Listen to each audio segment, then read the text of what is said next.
first peek at the Unreal Editor running in VR. This is not some special experimental project. This is the Unreal Editor running in VR. So we should show how you complete some objects. So you can see we have objects.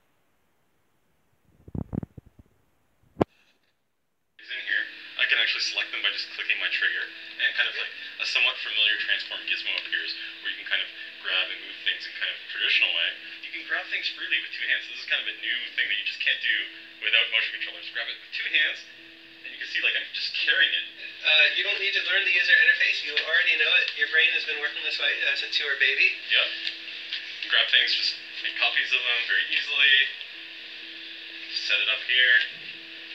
So you're editing VR in VR. It's a completely what you see is what you get to experience, and so there's no question about what your game looks like.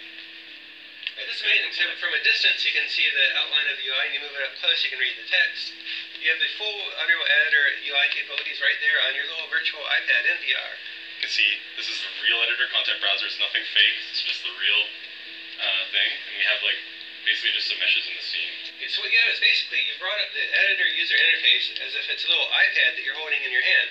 So you deal with the UI in the way that you would deal with if you were using the iPad in the real world.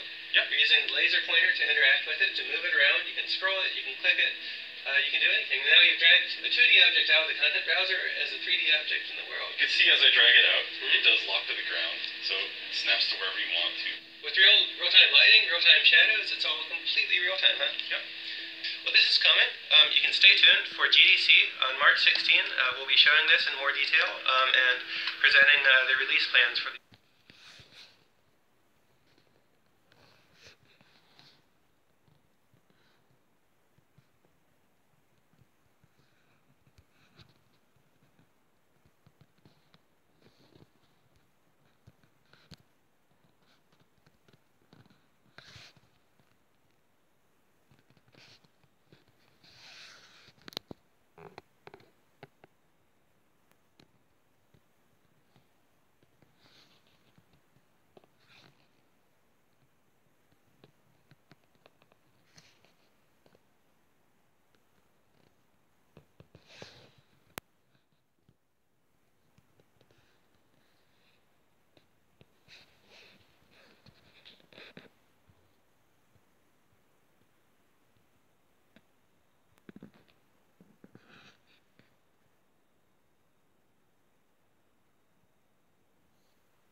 Hmm.